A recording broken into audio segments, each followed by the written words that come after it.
Davy, right? That's what I said, Davy. I'm Wysh, man. So I've been a music producer in the game over like 20 years.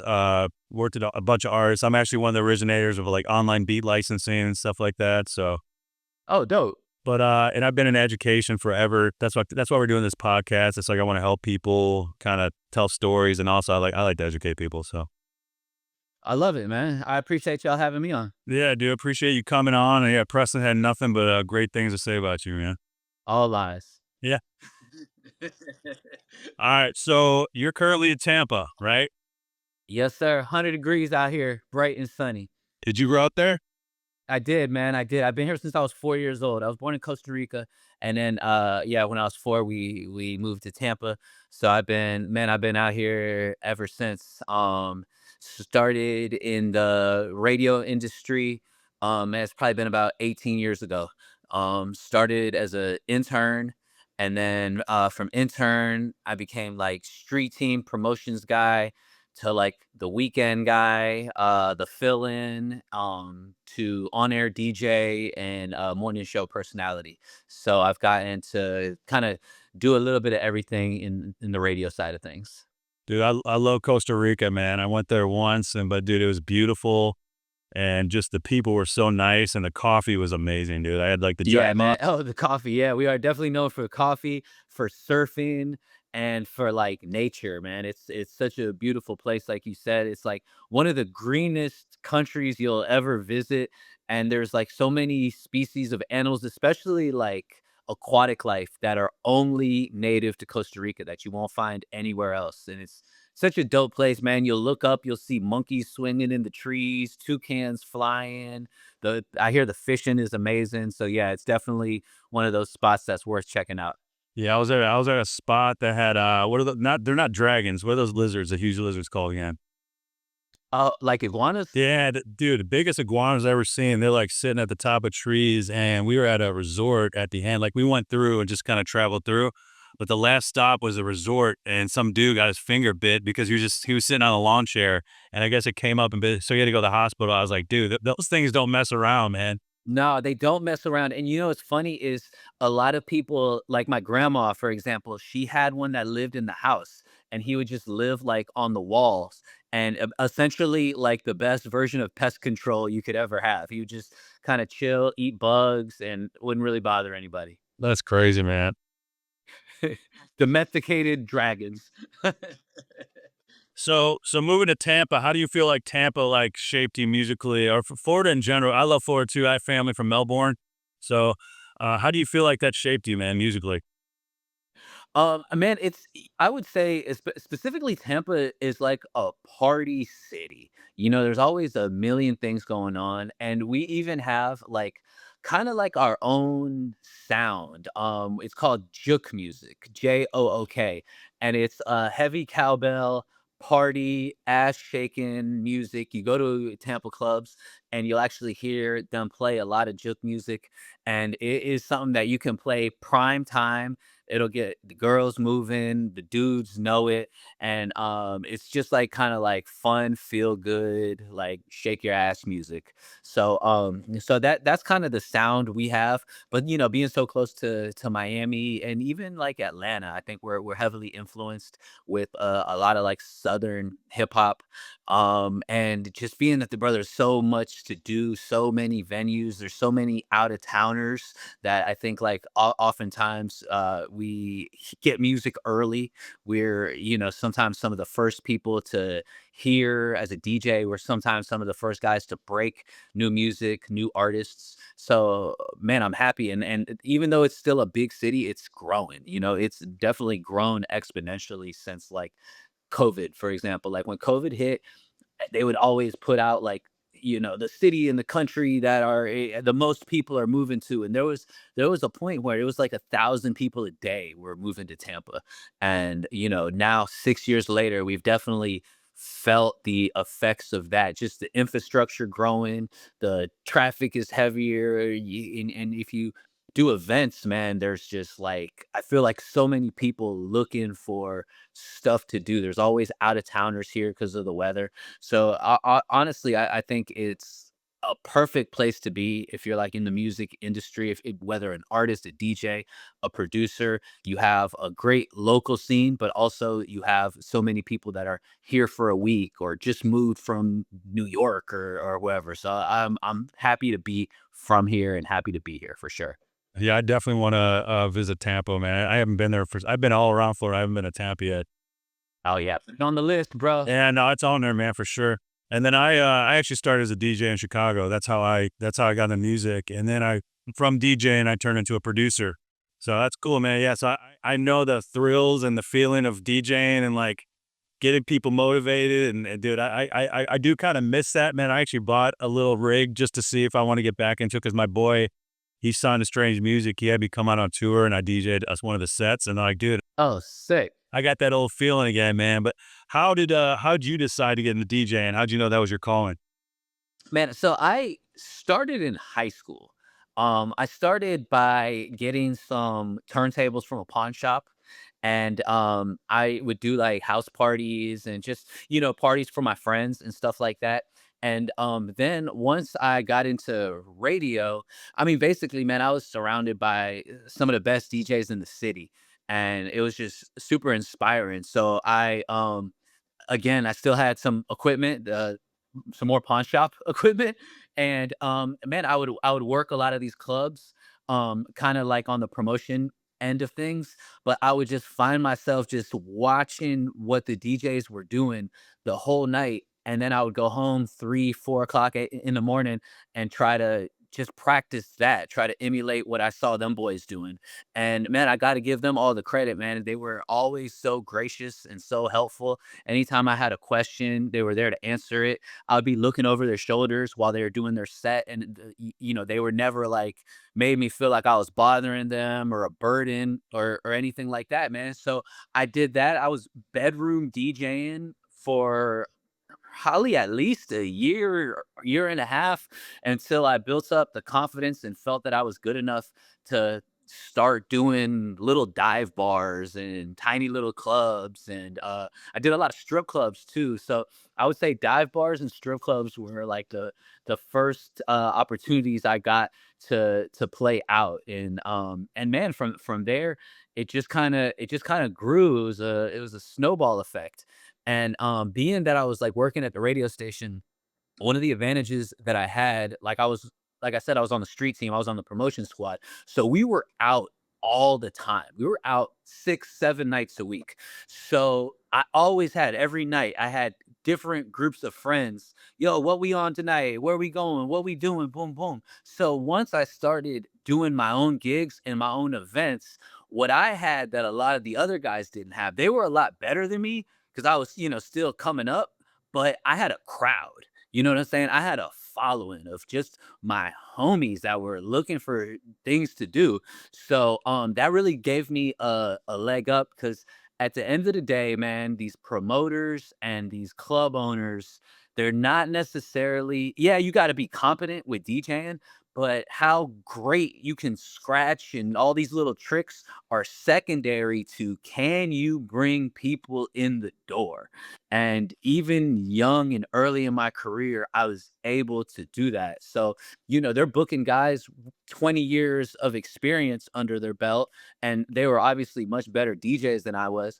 But I'm pulling up with 50 people, and they're like, yo, and I'm probably charging half of what they were charging.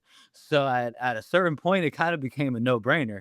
And that definitely really helped me out on my journey a lot. That's awesome. What about DJs that are already out there? Like who inspired you? Obviously, the big name guys, the Jazzy Jeff. There's a DJ named A-Track that I love. A-Track, I love his skills and his versatility. But like for me, man, I was really inspired by the local guys in my scene that had been doing it at a high level for a while. More than anything, it was actually a coworker of mine. Shout out my boy DJ Chris John. Chris John was a phenomenal DJ. He was Fat Joe's tour DJ for years and years and years. He went all over the world with Fat Joe. And he also worked at the radio station with me. And he became a really good friend of mine. And man, he was just so good and so consistent. And not just that, man, he was just so willing to kind of show you how I did this. And he was just real gracious with his time. So if I had to point to anybody that really kind of inspired me and pushed me forward, I would say my boy Chris John for sure. That's awesome, man. And then how did that transition into like radio? How'd you get into the radio? Was it from the doing the street team stuff or was it Yeah, yeah, man. It was from doing the street team. I went from the street team to my first time being on air. It was the 1 a.m. to 6 a.m. shift.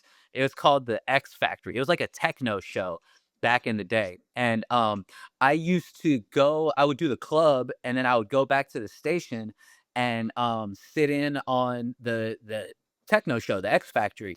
And the guy that was on air one day, or he had let me kind of shadow him for a couple weeks. And then one day, bro, he was just like, you know what? You know what you're doing. I'm out. He wanted to go home. And so he just let me run it. He let me run it, and I remember that was on, like, a Friday or Saturday night, and I remember Monday, I got in big trouble because the guy that schedules the on-air people, I just remember him, he's like, "You jumped the gun. You were supposed to ask for permission. I never approved you, da da da da da." Bro, he chewed me out on Monday, and then by Wednesday, he was like, "So you wanna do it this weekend?"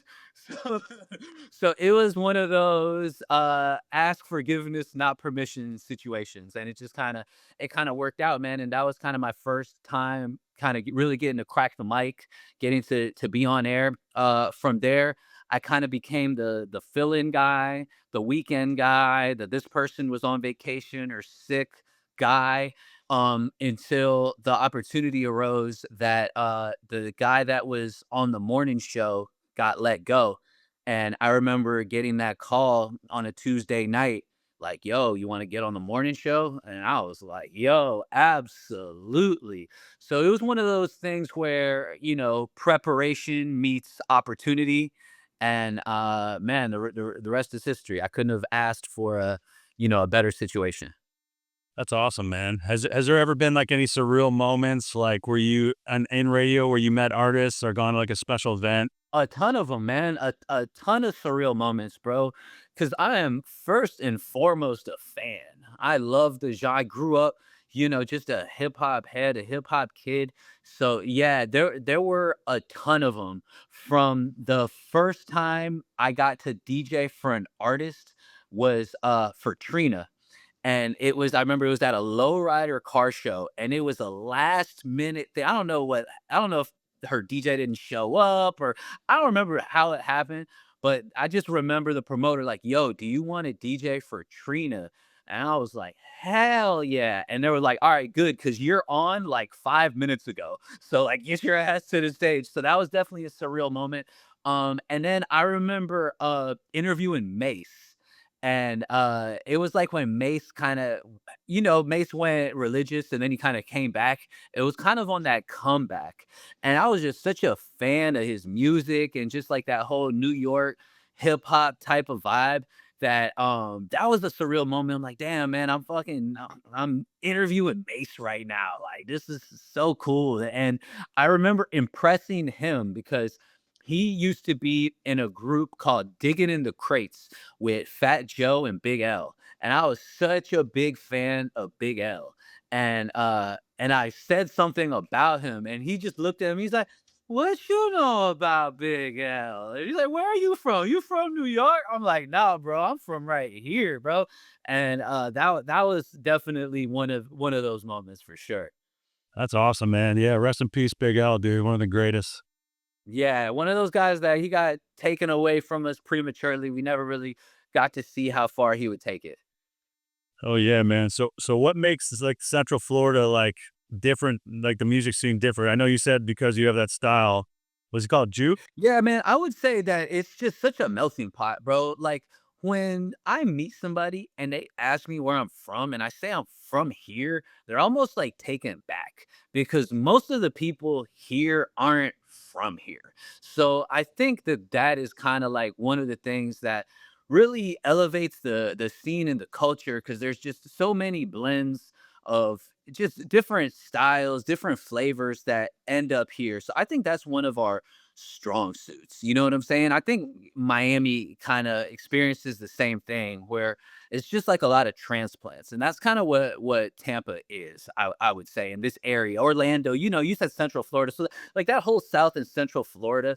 There's not a lot of like OG people that were like raised here. So I think a lot of those transplants kind of bring some of their own flavor, their own musical tastes and genres. And if you're like a music lover, like I know we are, you can appreciate all of that, and it just makes for a great mix. And you know, as long as you kind of keep an open mind that you're not too stuck in one sound or stuck in one genre, if you can kind of appreciate, you know, good music is good music. And like as a DJ, one of the best things about DJing is getting to be creative and kind of think of stuff on the fly. And so yeah, man, I embrace it from the old school Tampa stuff to stuff from like Chicago. Like Chicago is super influential when you know so many people talk about Chicago house music, and it's just been there's so many like well-known DJs from, you know, back in that day. And like I remember we had a producer on our morning show that did radio in Chicago for a long time, and he was like a super big fan of Bad Boy Bill. And he put me onto this legendary DJ I'd never heard of named Bad Boy Bill. And then thank God for YouTube, I started looking. I'm like, yo, this guy is sick, bro. So I ultimately, man, I think that's the best thing about DJing is that if you're a music lover and you can get inspired from so many different things, it's like the perfect avenue to or outlet to kind of just express yourself and let it out. That's awesome, man. Yeah, dude. That's you're bringing me back to my childhood when you're saying that DJ. Like, yeah, dude, that's crazy. Yeah, for sure. So you stepped out of radio to do other different projects, right? I did, man. I did. Oh, so what I did was I stepped down from the morning show. Because I was on a morning show. You know, I had to be there at 5:30 every morning. And so I'm still there just as a DJ now. I'm not a morning show personality. I did that for 13 years. But now I spend 4 times a week like on the station. But I stepped down to kind of open up some businesses and things like that. I have a tattoo shop, two barber shops, and I just felt like the businesses just needed my undivided attention for a little bit to kind of get them to the place that I needed them to go. I always, bro, that was kind of always my goal was to use like radio and any kind of influence you get from DJing and just being out so much, trying to use that as like a stepping stone, as a pedestal into business. And as much as I love the music and the radio side of things, like I have you know, a lot of other interests. And you know, I am glad that I did, and not just that I did, but that I'm able to do both. It's definitely been a blessing. That's awesome. Yeah, man. And I think because I think you're like me, we're entrepreneurs, and it's like, and the older you get, the more you realize you have to have other stuff out there, and it's cool having other businesses. And It is, man, and it's fulfilling, it's rewarding, and I've kinda realized that, like, I'm at my happiest when I have a lot of different things going on. And, you know, where I can kinda feed my ADHD with, like, a bunch of different stuff from business to DJing. I do, like, a lot of weddings and corporate stuff. I still do the radio and clubs, and I just like to have that super busy schedule. And I feel like that is how I thrive. that's awesome, man. So, what advice would you give to someone who wants to get in the radio business? This is a two-part question. And do you think AI is going to affect radio at all?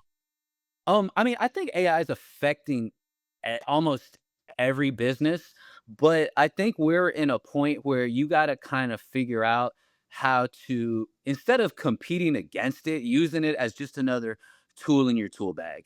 You know, so I don't think radio is one of the oldest forms of media, and I don't think it's going anywhere. You know, I think it's in everybody's car. It's free and readily available and accessible.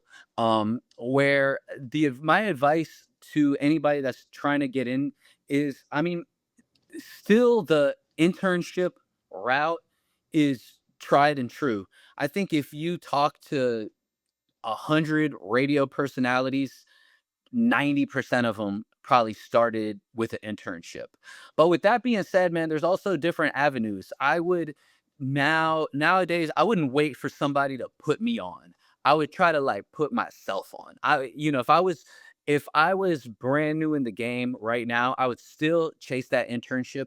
But if my goal was to be a radio personality, I would start with TikTok and YouTube and podcasting and things like that. If I my goal was to be a radio DJ, I would be same thing, man, on social media, making mixes. If I'm DJing at a club, at a bar, wherever it is, record it and edit it and put out little snippets and stuff like that. So I think fighting it is basically like swimming against the current. You just got to learn how to use it as a tool and just to kind of amplify your signal.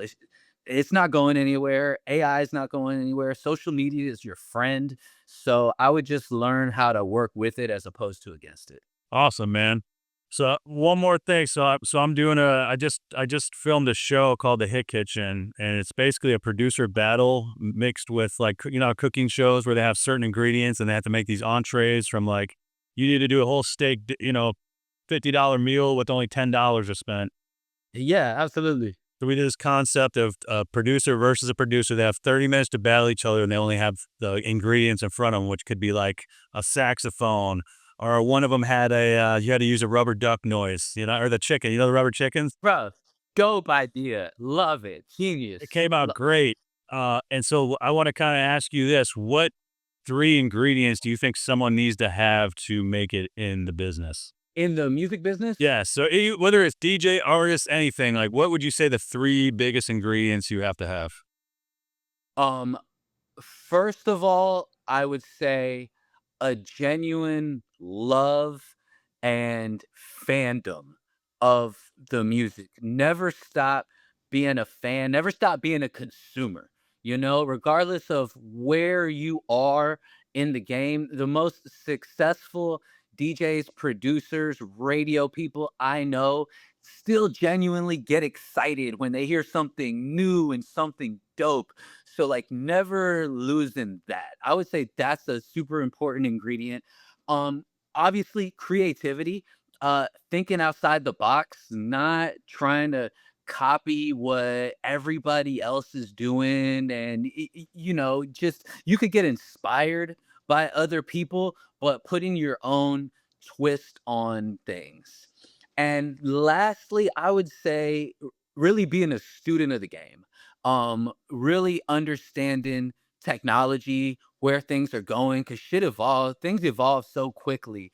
And just really, that also goes down to like doing your homework, doing your due diligence on things, and just, spending time and like really, really caring about it. If there's something that you really care about and want this to be your livelihood, man, you gotta like be borderline obsessed with it. Because one thing about music, man, and the music industry and the game is like it's such a cool job, right? It can be such a fun, rewarding, it could be a financially beneficial job. So many people are trying to do it, right? So you got to kind of be like an expert in your craft, in whatever it is that you do. Whether you are a producer, you got to be able to just produce your ass off. If you're an engineer, a DJ, the people that really have a long run in the game, they're borderline unreasonably obsessed with their craft. And I think that that's what it takes, man. I really think that you just gotta pour yourself into it. And also one more little side ingredient would be to be able to handle rejection, because you're going to hear 100 no's before you get that one yes. Regardless if you're an artist, if it's a DJ looking for gigs, if it's a producer looking for placement, whatever it is, there's going to be 1,000 doors that slam in your face before that one door gets held open for you. So I had to learn it the hard way, man. Like I remember being in the studio with like Nelly, and like he would like skip my beat after like 5 seconds. I'm like, damn, man, I must suck, dude. Like he's literally yeah, 5 hours on that for you to skip it in 5 seconds. And I'd play like a beat that I like just did a loop or something for like 5 minutes, and he'd be like, "Yeah, that's the one. Let's work with that one." You never know what's gonna happen because you don't know the vibe of what like if you have an artist that just broke up with their girl or something, you're playing all these like fun party records. You're like, bro, I'm not in that headspace. I'm not on that time at all right now. Exactly. Yeah. You can't take that person. I think the one thing, so I've lived in, I St. Louis, I've lived in LA, I'm in Nashville now. I think my little side ingredient would probably be sacrifice, man. You have to sacrifice, I feel like, in the music business in some type of way. Yeah. 100%, man. You got to go all in. There's gonna be, man. My weekends are always working. Holidays, New Year's Eve, like you don't, especially as a DJ, like you don't get those off. And you gotta learn to love it. You gotta learn to embrace it. When everybody is, counting down the ball, 3, 2, 1, New Year's Eve, and your girl wants to be out there to give you a kiss. You're working. I got my headphones on. Wait, hold on. I gotta drop this record right at midnight, and that's the name of the game. That's what you sign up for. But at the same time, you're also a lot of times Monday afternoon when most everybody is in the office banging out emails. Hey, you might be able to sleep in. So, so, yeah, man, it's sacrifice, and always kind of looking at the glass half full. Awesome, man. Hey, dude, I appreciate you coming on, dude. You know what I'm saying? This is a new podcast I've started, so I appreciate you. Where can the listeners find you? Like, what's the best way? Yeah, man. I check my Instagram pretty regularly. I would say that's the social media I'm on the most. It's Davy Davy dot Rolando. From people that rock with me want to see where I'm DJing, to artists that kind of want to network, and somebody that wants to book me. I'd say the gram is probably the best way. Awesome, man. Well, cool, dude. And I'm all tatted up, so maybe I'll come to Tampa and get my other. Let's go, man. You come to Tampa, we'll get you tatted, and we'll show you around from the clubs to the beach. We got you, my boy. I appreciate it, bro. Thanks, man.